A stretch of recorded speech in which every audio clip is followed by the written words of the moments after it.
오늘은 고관절 굴곡 신전근 운동들입니다. 특히 둔근 운동이 많고요.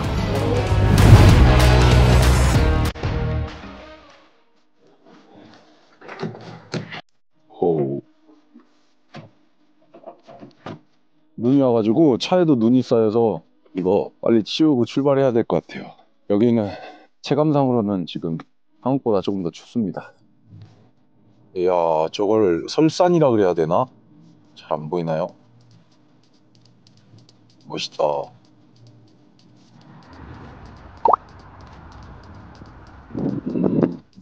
오전 강의 끝나고 점심 먹으러 가요.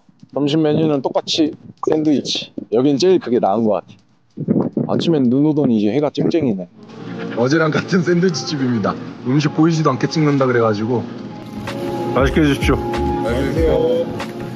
점심으로 샌드위치를 먹고 갑자기 입이 심심해가지고 아이스크림 먹으러 왔어요. 진짜 살찌기 좋은 나라야. 킹콘.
일단 10개 해야 돼.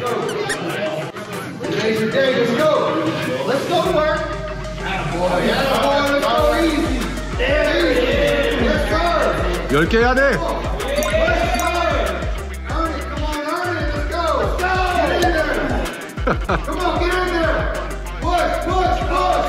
쌤 밀어야 돼.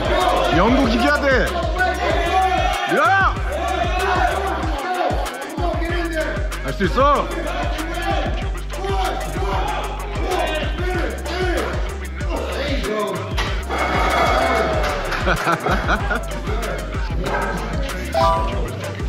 보여줘야 돼.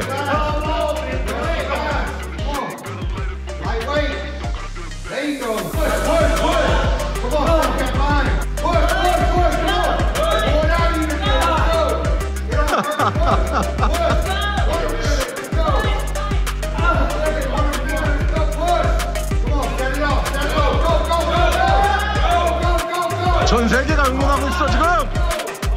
해야 돼.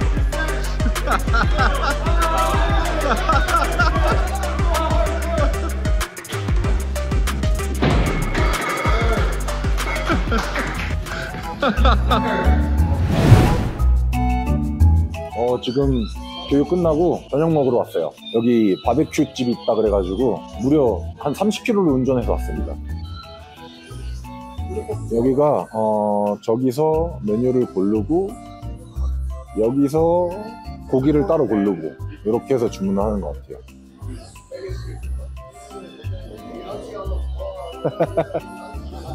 오, 야무지게 나오네. 이야. 네, 또 이렇게 두 번째 날에 저물어 갑니다. 어저께 찍은 영상 봐보니까 교육 내용 리뷰하다 보니까 거의 한 10분이 넘어가더라고요. 그래서 오늘은 조금 더 간단히 오늘 정리한 내용들 말씀드리려고 합니다.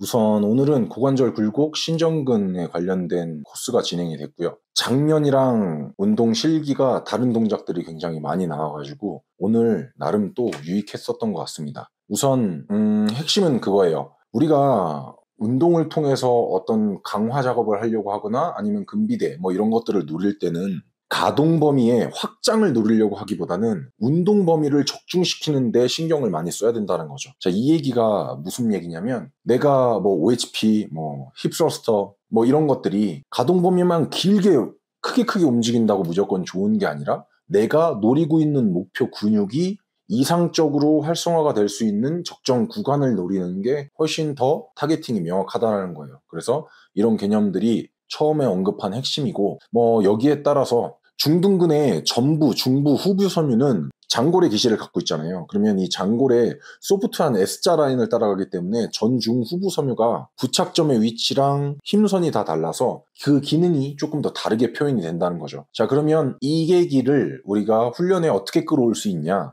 기능은 뭘 따르죠? 구조를 따라요. 즉, 생김새대로 내가 기능을 할 수가 있다는 소리입니다. 그러면 운동은 뭘 따르나요? 기능을 따라요. 기능은 구조를 따르고 운동은 기능을 따릅니다. 그렇기 때문에 부착점의 위치가 달리되기 때문에 우리가 어떤 근육이 각기 하나의 근육 내에서 다르게 기능을 한다면 그 다르게 기능을 타겟팅하기 위해 운동 또한 동작이 달라져야 된다는 거죠. 이런 부분들을 놓치고 있게 되면 여기서는 뭐 옴니 엑서사이즈라고 표현을 하는데 그냥 한 동작에서 뭐 이것도 조금 하고 저것도 조금 되고 여기도 조금 되고 약간 이런 식이 된다는 거예요. 그 1일차 영상에서 말씀드렸던 것처럼 우리가 한 번에 모든 기능을 포함한 또는 한 번에 하나의 근육 내에서 여러 가지 기능을 포함한 또는 각기 다른 힘선을 가지고 있는 근육을 하나의 동작에서 타겟팅하려고 하는 미드레인지 구간에서 운동을 진행하게 되면 물론 운동이야 되겠지만 특정 부위 또는 특정 기능이 결여된 사람한테는 우리가 조금 더 명확한 이런 운동을 제시를 해줄 수가 없다. 그렇기 때문에 이런 코치라면 그런 것들을 디테일하게 다룰 수 있게끔 레시피가 많아야 된다. 이렇게 설명드렸던 거랑 연결지어서 생각해 보시면 좋을 것 같고요. 두 번째는 근육의 힘선을 공략을 해서 타겟팅을 해야 된다는 거예요. 뭐 예를 들면 이런 겁니다. 저희가 고관절 굴곡근 중에 크게 두 마리만 꼽아볼게요. 대우근과 장골근이 있어요. 그러면 이 지금 저를 정면에서 보시고 제가 표현하는 게 오른쪽 고관절이라고 생각을 해봤을 때 장골근과 대요근은 기시점은 다르지만 정지점이 같죠. 그러면 대퇴의 정지를 한단 말이에요. 그러면 대퇴를 정지를 할 때 기시점에 다르기 때문에 제 시계 바로 오른쪽 지금 제 마이크 있는 부분이 대퇴라면 장골근은 지금 제가 흔들고 있는 오른손 쪽의 힘선을 이런 식으로 갖고 있고 대요근은 이런 식으로 힘선을 갖고 있어요. 따라서 지금 이 마이크가 장골근 쪽으로 간다면 이런 식으로 따라가게 될 겁니다. 굴곡과 약간의 외전을 만들어내겠죠. 하지만 장요근의 힘선을 따라간다면 굴곡과 약간의 내전을 만들게 될 겁니다. 이처럼 하나의 정지점을 가지고 있어도 만약에 기시점의 위치가 다르게 되면 우리가 운동 동작을 진행하는 데 있어서 타겟팅을 하기 위해 약간의 동작이 달라져야 된다는 거, 이런 것들이 포인트가 될 수 있겠죠. 그래서 이런 것들을 잘 개념화시켜서 정리를 하고 운동을 진행하면 조금 더 디테일한 훈련들이 가능하다, 이런 거고요. 이번 거 조금 되게 신박했습니다. 뭐냐면 둔근에 대해서 이런 얘기를 해줬어요. 둔근이 외전 기능을 한다고 책에 쓰여지는 기술되는 거는 맞다. 하지만 이 둔근이 외회전에 기여를 하려면 일단 1차적으로 신전이 일어나야 됩니다. 신전이 어느 정도 일어난 후에야 외회전의 기능을 하면서 우리가 이상적인 아크를 그리게 됐을 때 대둔근은 최대 활성화가 된다는 소리예요. 제자리에 선 상태에서 우리가 뭐 해박적 기준 자세라든지 가만히 서 있는 상태에서 둔근이 외회전을 한다고 생각을 하는 것 때문에 그 자리에서 그냥 외회전을 만들려고 하게 되면 사실상 신전이 나오지 않은 상태에서 외회전을 하는 게 아니기 때문에 뉴트럴 포지션에 그냥 회전을 하게 되는 건 조금 더 이상근의 기능에 가깝다라는 거죠. 따라서 우리가 둔근이 외회전 기능을 하니까 외회전 운동 동작으로 둔근을 활성화시키겠다라고 할 거면 1차적으로 신전을 나오는 동작을 포함시켜서 외회전을 만들어줘야 훨씬 더 적중이 가능하다라는 거겠죠. 마지막으로는 보통 저희가 RDL, 데드리프트, 루마니안 데드리프트를 할 때 발의 위치라든지 체간의 이런 굴곡 신전 정도를 어떤 식으로 조절을 해야 되는지에 대해서 헷갈릴 수 있잖아요. 이런 거에 대해서 오늘 RDL을 진행을 했는데 이때 얘기를 해준 건 이런 거예요. RDL을 진행을 한다면 너희가 선택할 수 있는 건 둔근 쪽, 즉 엉덩이 근육 쪽에 조금 더 편향시켜서 할 수도 있고 조금 더 햄스트링 쪽에 편향시켜서 할 수 있다. 그러면 만약에 RDL을 진행을 할 때 조금 더 엉덩이 쪽으로 편향시키고 싶다면 고관절 굴곡과 신전 각도를 더 크게 만들어주는 움직임을 나타내야 될 거고 햄스트링을 조금 더 명확하게 타겟팅하고 싶다라고 한다면 조금 더 체간의 굴곡과 신전 그리고 우리가 다루고 있는 저항과의 외적 모멘트암을 잘 생각을 하면서 운동을 하게 되면 햄스트링 쪽으로 타겟팅이 쉬워질 거다. 이런 식으로 정리를 하나를 해줬습니다. 뭐 이거 외에도 정말 여러 가지가 많은데 이런 것들은 제가 만약에 기회가 된다면 차차 소개시켜드리기로 하고요. 내일은 가슴이랑 등이에요. 그래서 프레스 계열, 이 풀 계열, 풀 다운이 있고 풀 백이 있겠죠. 프레스 가슴 운동도 프레스 계열이 있고 좀 플라이 계열에 가까운 운동들이 있을 거고요.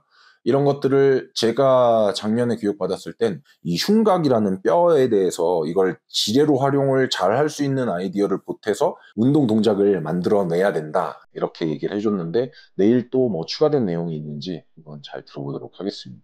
오늘은 영상 여기서 마무리하겠습니다.